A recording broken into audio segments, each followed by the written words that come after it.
What is up, guys? My name is Lex. Welcome back to the vlog. Today we're playing some deep stack poker, 10-20 with a $5,000 buy-in. Next hand here, I raise it up to $60 with ace-4 of clubs. The button calls, cutoff calls, and the big blind calls. Going 4 ways to the flop.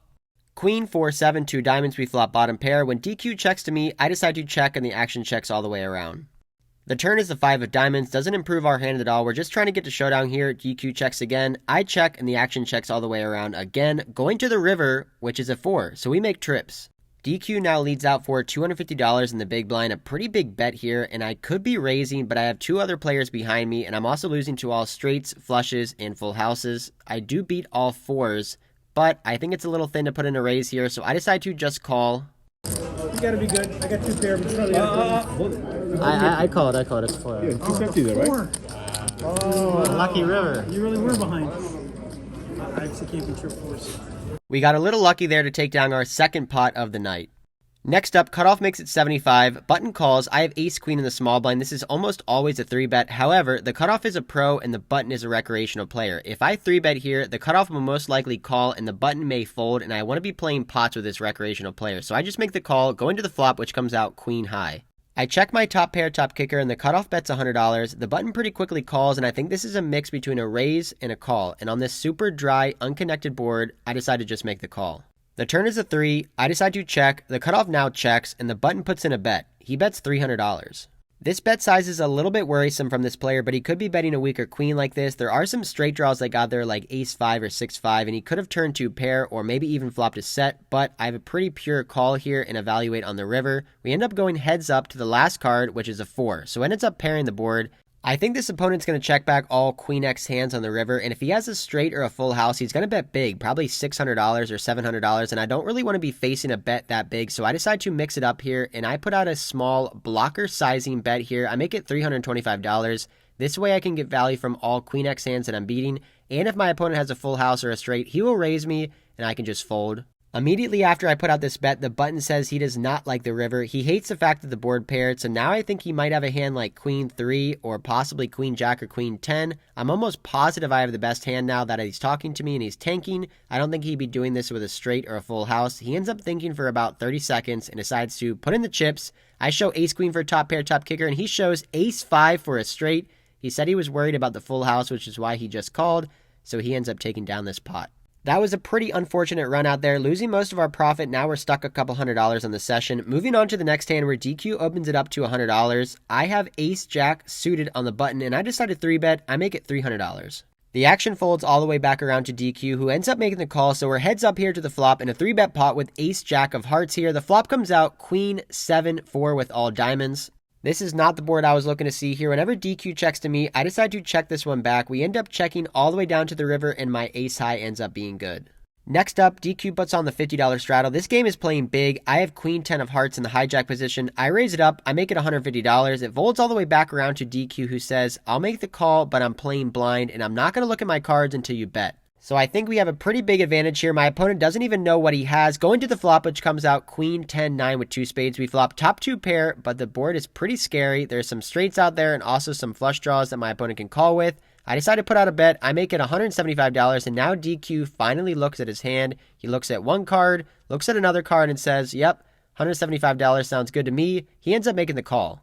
We are still heads up here. The dealer collects the chips and puts out the turn card, which is a pretty bad one. It's the 8 of diamonds. Now any jack makes a straight. Not the card I was looking to see. Whenever DQ checks, I decided to check this one back. The last card is the 4 of spades, so now the front door flush gets there. This is not the kind of run out I wanted to see with my top 2 pair. DQ checks to me, and I don't think I can be going for value on this board. So I check this one back and show queen 10, and it is good. We haven't picked up any big pocket pairs throughout the first 2 hours of play, but that is about to change when we look down at pocket kings in the hijack position. DQ straddles to 50. I make it 150. The button calls and DQ calls, going 3 ways to the flop.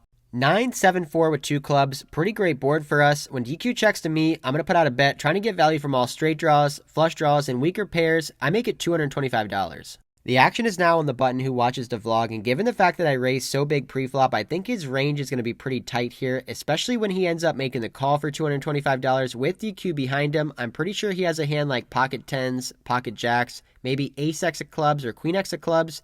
DQ makes a call as well for $225, so still 3 ways. The turn is the ace of clubs, not the card we are looking to see. Now any flush beats us, as well as any ace x hand. When DQ checks to me, I go back and forth of whether I want to bet on this card or check, and given the fact that I'm 3 ways and the button can definitely have a flush here, possibly a set, or even an ace, I decide to check, and the button checks back. The river card is the 9 of clubs, giving us the nut flush, but the board is paired. However, I'm not too afraid of my opponents having a full house. I'm pretty sure if my opponent had 2 pair or a set on the flop, that they would put in a raise. So whenever it's checked to me, I feel pretty comfortable going for value here with my king high flush, trying to get called by any queen X or jack X holdings.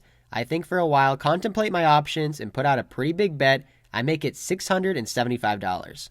Right when I put out this bet, the button seems like he does not like the spot that he is in. He looks pretty distraught here, not sure what to do, either call or fold. He ends up thinking for about 45 seconds and decides to put in a call. Now the action's back on DQ, who shows the jack of clubs face up, thinks for a little bit of time, and he folds. I show my pocket kings for the king high flush, and my opponent shows pocket queens for the queen high flush. What a crazy cooler there. Kings versus queens, nut flush versus second nut flush. We're finally on the right side of a cooler, taking down a pretty big pot here.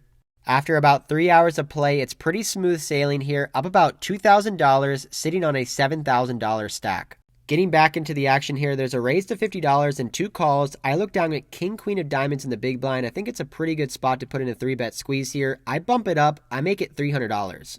I would be just fine with taking this one down pre-flop. However, that doesn't happen. The initial raiser calls $300, DQ calls $300, and the small blind ends up making the fold. So we're going to the flop 3 ways with a beautiful suited hand, which comes off jack 8-3 with 2 hearts. We totally miss here. I decide to check. The initial raiser puts out a $500 bet.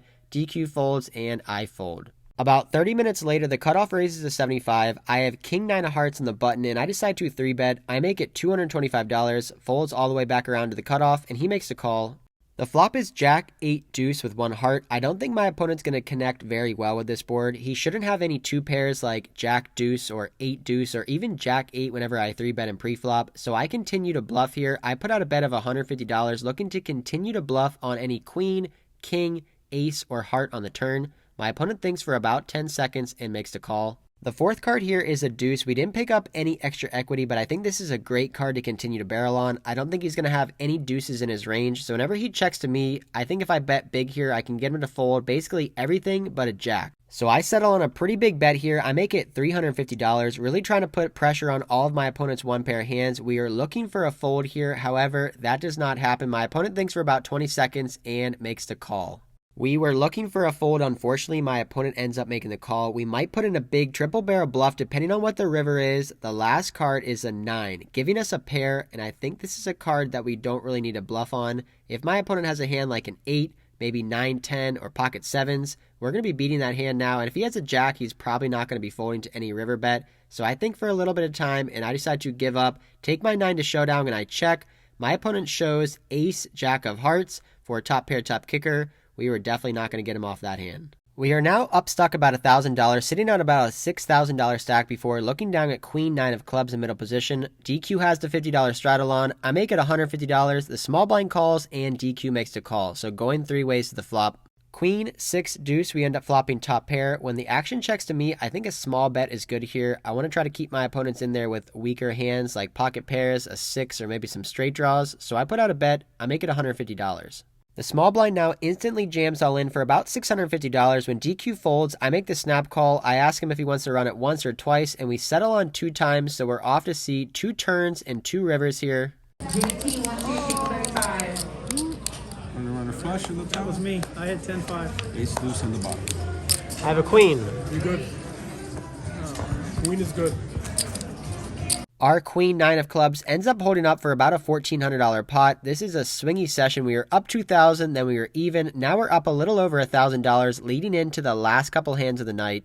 This next hand is definitely the most interesting hand of the night. DQ limps, and now the same player I tried to bluff with king 9 of hearts raises to $100. He's a pretty tight, snug player. I have ace jack of hearts next to act, and I make the call. DQ ends up making the call as well, so 3 ways to a flop, which we flop trips on ace, ace, 10 with 2 diamonds. DQ checks, and now the initial raiser puts out a pretty big bet. He makes it $250, and this is a spot where we're going to be way ahead or way behind. It's not out of the question that my opponent can have pocket tens, ace queen, or ace king, and we're basically drawing dead to those hands. If he has a hand like pocket jacks or pocket queens, he's basically drawing dead to us, so I don't think a raise is necessary on this board. So I just make the call for $250, letting DQ in there with any two cards. Maybe he'll try to bluff on the turn or the river. He thinks for a little bit of time and ends up making the call for $250. Over $1,000 in the middle. The turn card is the glorious Jack of Spades, giving us a full house. We have the best hand possible. Aces full of jacks. DQ checks. The initial raiser unfortunately ends up checking. Now the action's on us. The initial raiser saw me 3-bet pre-flop, bet the flop, and bet the turn just with king high, so I want to work with my image here. I'm definitely not going to be slow playing this full house. I put out a bet. I make it $550. DQ pretty quickly folds. Now the action's back on the hijack player, obviously hoping for a call here. He goes into the tank for a while, probably 45 seconds or over a minute, and decides to call. Almost $2,200 in the middle here. The dealer puts out the river, which is a queen. Not necessarily the greatest card in the deck. Now we're losing to ace queen. However, if my opponent has pocket kings, he now made a straight. If he has pocket queens, he made a worse full house than us. The action's now on the hijack player, who decides to lead out. He leads out here for $1,200. I immediately glance over to my opponent's stack to see how much he has behind, and he has about a $5,000 stack, and before the hand, I started with about $6,000, so this is just a weird spot. We are extremely deep. I do have the second nuts, but I have to think to myself, I am super deep with this opponent. What if I raise the river and then he jams all in? I'm going to be in a really gross spot here with the second nuts. Whenever the hijack bets the flop, check calls the turn, and then leads big on the river, I think he can have one of three hands. He can either have a hand like ace-queen, where he bet the flop, check the turn for pot control, and now let out with a full house. He could have a king in his hand like king-jack, king-queen, or pocket kings that now made a straight, and he doesn't want to let it get checked through, so he leads out there. He could possibly have a bluff, like a missed diamond draw that he bet big on the flop, check the turn, and now trying to represent a straight or a full house, trying to get me off an ace. As I was tanking, all of these thoughts were going through my head, along with the fact that I've been running very bad the last 2 months, getting coolered and bad beat on a big downswing. I just don't really want to face a re-raise if I put in a raise, so I end up taking the passive route. I look at him and I tell him, I'm just going to make the call. I put in $1,200. My opponent says, you're good. I missed my flush. I show ace jack for a full house, and we end up scooping a massive pot here. I still think I should have raised the river to maybe $2,500 or $2,800. However, it didn't really matter. He had a missed flush draw he couldn't call anyway. I think I'm playing a little bit scared money because the game is so big, but sometimes that happens when you're taking big shots at big games. I've never mentioned this yet on the vlog, but I do play 100% of my own action. I don't have a backer. I don't have someone staking me for my buy-ins. All of this money is my money, which means that sometimes I do play a little passive, a little low variance, and sometimes scared money. I'm really trying to work on this mindset because it can potentially keep me from getting max value in some big spots, but the more I play these games, the more comfortable I will feel. So let's move on to the last hand of the night, and it is a big one. The same player from last hand makes it $60. I look down at a premium, ace-king suited in the cutoff position. I end up raising it up here. I make it $200, folds back to the hijack, and he ends up making the call. Heads up in a 3-bet pot, which comes off 9 high with 2 clubs. We end up flopping the nut flush draw and 2 overcards. My opponent checks to me, and given the fact that he might be a little steamed up from the last hand, I decide to take a free card and check back, going to the turn, which is a great one. It's the jack of clubs, giving us the nut flush. The hijack player checks to me again. I look back at my cards to make sure I still have it, and I do. I'm going to be betting here. I'm going to bet big. I put out a $275 bet. My opponent in the hijack doesn't believe me that I have a good hand, and he ends up making the call. The dealer ends up collecting both of our bets and putting them in the middle, going to the river, which is the queen of hearts. We still have the best hand possible, the nut flush. We cannot lose this hand. The hijack player ends up checking it over to me, and I think this is a great spot for an overbet. Just an orbit ago, my opponent tried to bluff me for $1,200, and I made the call. He could be a little steamed up. He could be a little tilted. He could be a little annoyed with me, so I put out a big over pot size bet. I make it $1,025. You got it, you got it. Flush.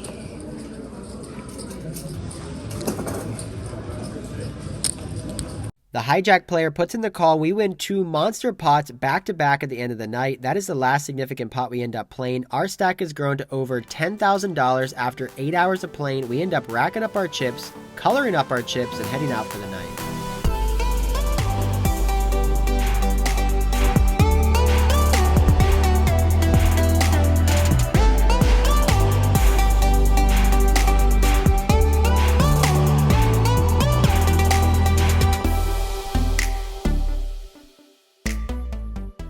All right, guys, that is it for today's session. We started off the day running hot. We are playing a big game today, a huge game, probably one of the biggest games I've ever played here at Hard Rock. 10-20 with a $50 optional straddle. Wild action. We started off hot, winning about $2,000 early on, and then unfortunately, ran kind of cold, bluffed off a little bit there with King 9 of hearts, and then back-to-back huge pots, Ace-Jack making a full house, then Ace-King of clubs, 3-betting, making the nut flush, and getting paid off. We were in the game for $5,000, cashing out for $10,080 for a profit of $5,080. Back-to-back huge wins on the vlog. Last vlog we won $3K. This vlog over $5,000. Hope you guys enjoy these videos. Coming up next in the next couple months, I'm going to be traveling all over the place. Going to be going to Vegas, LA, Texas, going to be in Houston, Dallas, Austin, San Antonio, all over the place. It's going to be fun. Hope you guys enjoy these videos. If you do, hit that like and subscribe button. Comment down below. New videos just like this every single week. And until next time, I'll see ya.